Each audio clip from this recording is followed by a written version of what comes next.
The Getting of Wisdom by Henry Handel Richardson.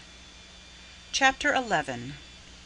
It was an odd thing, all the same, how easy it was to be friends with Lilith Gordon. Though she did not belong to Laura's set, though Laura did not even like her, and though she had had ample proof that Lilith was double-faced, not to be trusted. Yet, in the months that followed the affair of the purple dress, Laura grew more intense with the plump, sandy-haired girl than with either Bertha or Inez or Tilly. Or, to put it more exactly, she was continually having lapses into intimacy and repenting them when it was too late. In one way, Lilith was responsible for this.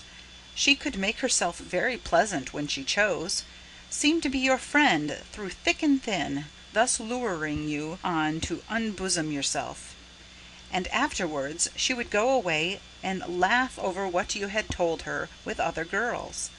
And Laura was peculiarly helpless under such circumstances. If it was done with tact, and with a certain amused warmth of manner, anyone could make a cat's paw of her. That Lilith and she undressed for bed together had also something to do with their intimacy. This half-hour when one's hair was unbound and replaited, and fat and thin arms wielded the brush, was the time of all others for confidences. The governess, who occupied the fourth bed, did not come upstairs till 10 o'clock. The publican's daughter, a lazy girl, was usually half asleep before the other two had their clothes off. It was in the course of one of these confidential chats that Laura did a very foolish thing.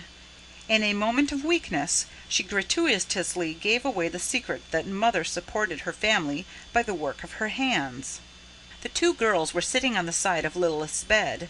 Laura had a day of mishaps behind her, that partly, no doubt, accounted for her self-indulgence. But, in addition, her companion had just told her, unasked, that she thought her very pretty. It was not in Laura's nature to let this pass. She was never at ease under an obligation. She had to pay the coin back in kind. "Embroidery? What sort? However does she do it?" Lilith's interest was on tiptoe at once, a false and slimy interest, the victim afterwards told herself. "Oh, my mother's awfully clever. It's just lovely, too, what she does. All in silk, and ever so many different colours. She made a piano cover once, and got £50 for it." "How perfectly splendid!" "But that was only a lucky chance, that she got that to do. She mostly does children's dresses and cloaks and things like that." "But she's not a dressmaker, is she?" "A dressmaker? I should think not, indeed. They're sent up, all ready to work, from the biggest shops in town." "I say, she must be clever." "She is. She can do anything. She makes the patterns up all out of her own head." And filled with pride in Mother's accomplishments and Lilith's appreciation of them, Laura fell asleep that night without a qualm. It was the next evening. Several of the boarders who had finished preparing their lessons were loitering in the dining-hall, Laura and Lilith among them. In the group was a girl called Lucy, young but very saucy, for she lived at Toorak and came of one of the best families in Melbourne. She was not as old as Laura by 2 years, but was already feared and respected for the fine scorn of her opinions. Lilith Gordon had bragged, "My uncle's promised me a gold watch and chain when I pass matric." Lucy of Toorak laughed. Her nose came down and her mouth went up at the corners.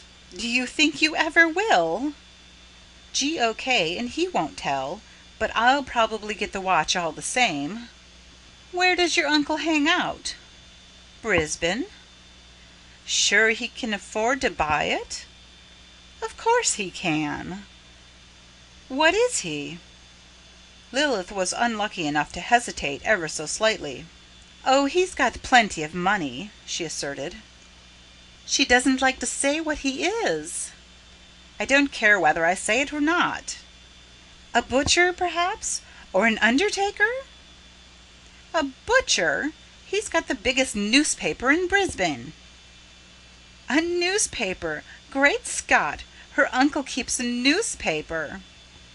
There was a burst of laughter from those standing round. Lilith was scarlet now. "It's nothing to be ashamed of," she said angrily.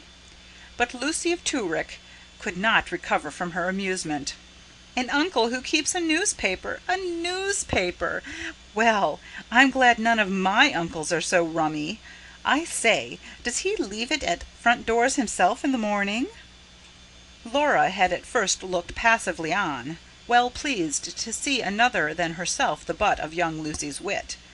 But at this stage of her existence she was too intent on currying favour to side with any but the stronger party, and so she joined in the boisterous mirth Lilith's admission and Lucy's reception of it excited, and flung her gibes with the rest. She was pulled up short by a hissing in her ear.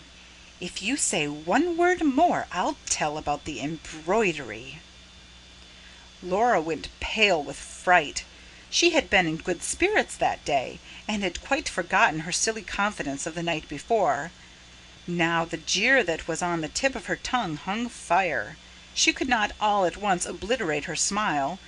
That would have been noticeable. But it grew weaker, stiffer, and more unnatural, then gradually faded away, leaving her with a very solemn little face. From this night on, Lilith Gordon represented a powder mine, which might explode at any minute, and she herself had laid the train. From the outset, Laura had been accepted, socially, by even the most exclusive, as one of themselves, and this in spite of her niggardly allowance, her ridiculous clothes. For the child had race in her, in a well-set head, in good hands and feet and ears. Her nose, too, had a very pronounced droop, which could stand only for blue blood or a Hebraic ancestor, and Jews were not received as boarders in the school. Now, loud as money made itself in this young community, effectual as it was in cloaking shortcomings, it did not go all the way. Inherited instincts and traditions were not so easily subdued. Just some of the wealthiest, too, were aware that their antecedents would not stand a close scrutiny, and thus a mighty respect was engendered in them for those who had nothing to fear. Moreover, directly you got away from the vastly rich, class distinctions were observed with an exactitude such as can only obtain in an exceedingly mixed society.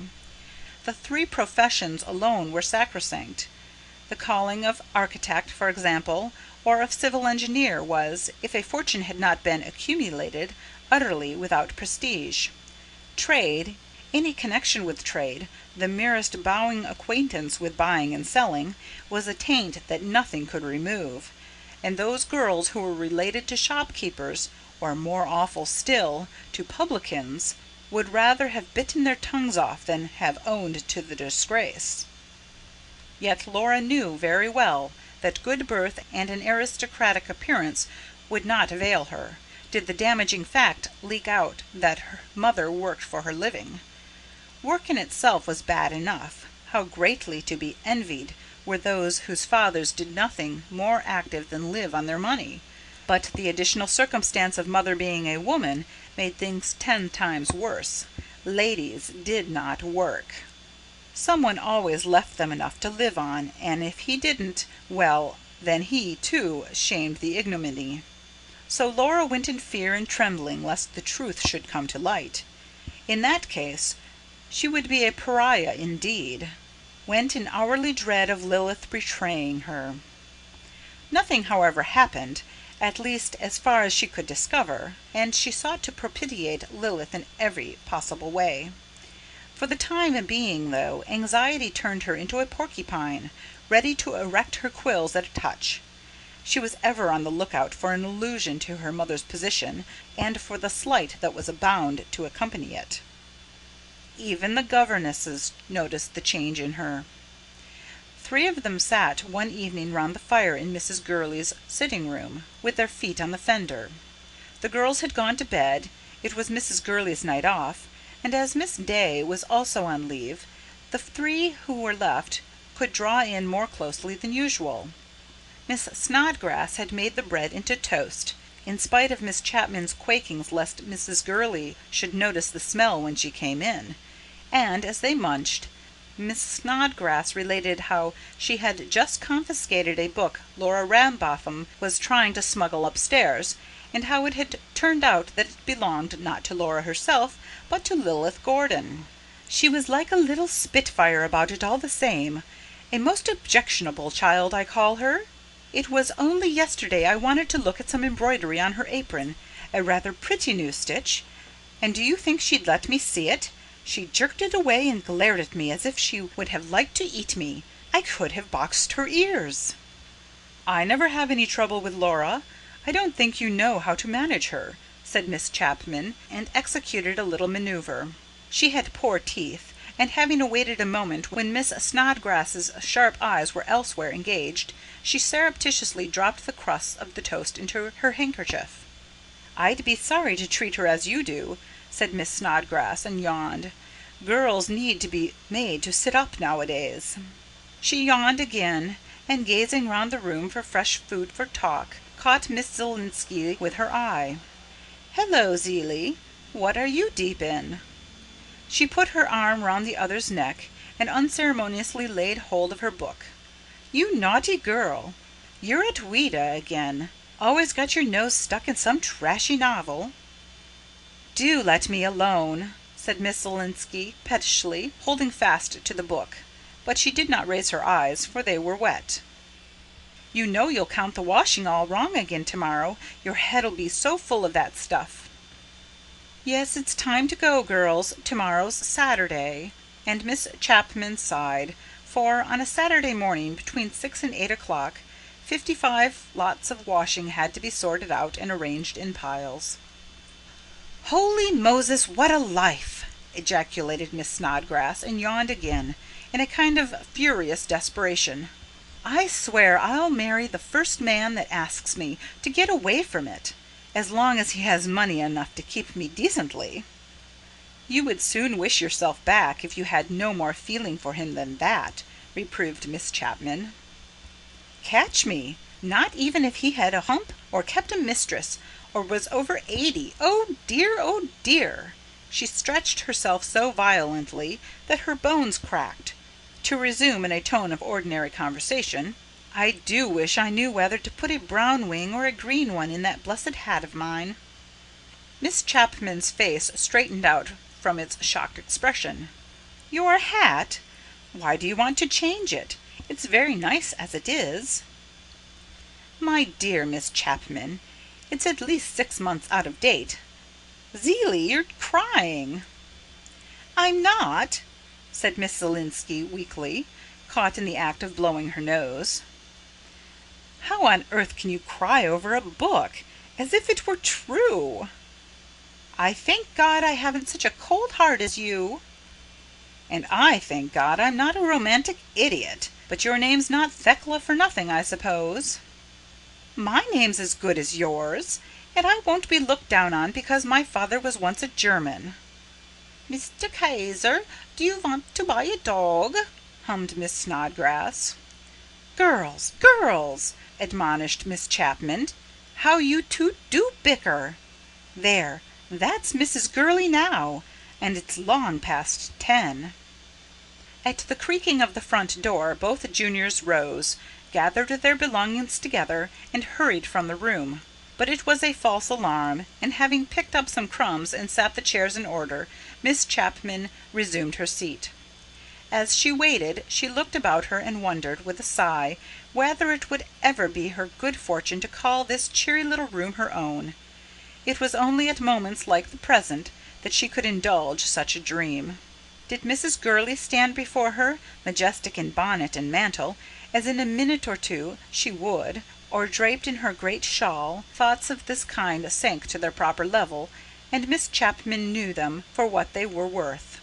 But sitting alone by night, her chin in her hand, her eyes on the dying fire, around her the eerie stillness of the great house, her ambition did not seem wholly out of reach, and giving rein to her fancy, she could picture herself sweeping through the halls and rooms, issuing orders that it was the business of others to fulfill, could even think out a few changes that should be made, were she head of the staff. But the insertion of Mrs. Gurley's key in the lock, the sound of her foot on the oilcloth, was enough to waken a sense of guilt in Miss Chapman, and make her start to her feet, the drab, elderly, apologetic governess once more.